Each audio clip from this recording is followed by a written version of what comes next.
So here we are at the height of the full moon, and it's starting to look like Kevin McCarthy may just become the next House Speaker after failing on 13 consecutive attempts. Unfortunately, to get the post, he has given up a lot of his ability to maintain control of his group, and some even say he has made so many unwise concessions that for all intents and purposes, the House is going to be run by the inmates instead of the warden.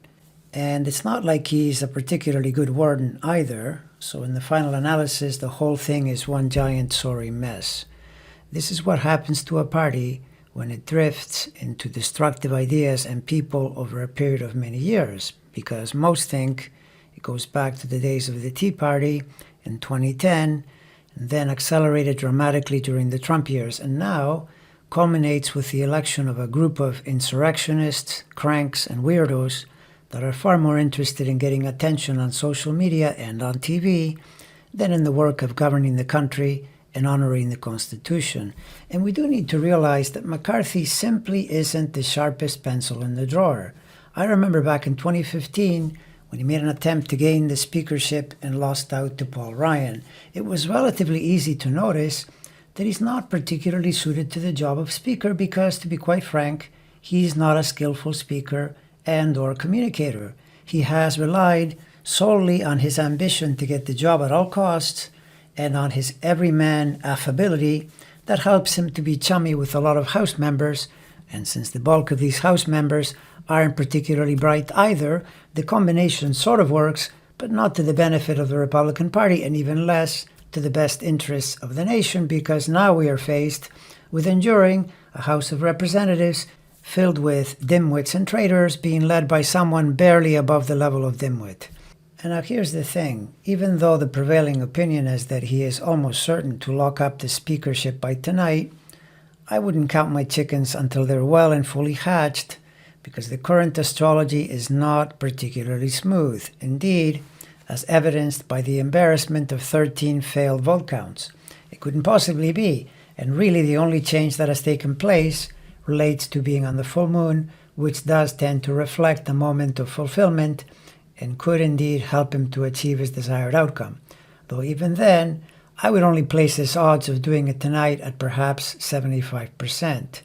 The full moon can be good, but it's never a perfect guarantee and sometimes correlates with the crash of the entire enterprise, especially when the quest has not been well prepared, and this one definitely has not been. However, let's surmise that he does get the job. Then he would be dealing with an entirely different problem. For one thing, this victory would happen under a full moon, yes, but also with Mercury and Mars both retrograde, which typically isn't where you would want these planets if you want something of this nature to stick and last for a decent period of time.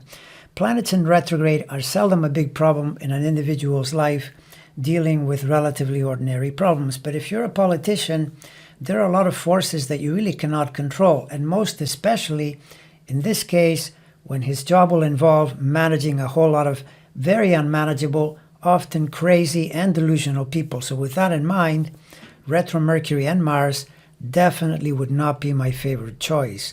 Nor would it be my choice to have Uranus transiting in a station square in the midheaven, which is sort of okay in that his natal Uranus is a harmonious planet, and so in a square can be just the right stimulus to make something happen.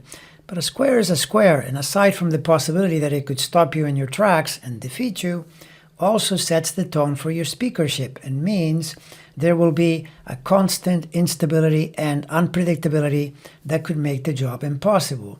And worst of all is the fact that this is the year of his second Saturn return, a Saturn that is elevated at the zenith and therefore quite powerful, but also tightly square the moon as well as the ascendant-descendant horizon line. And the Saturn transit is going to trigger this square multiple times over the next year, which means he is in for a really rough ride that extends into early 2024, and there will be multiple moments during spring, summer, fall, and winter when his job will be at serious risk. In fact, I would be completely amazed if this guy survives until next spring.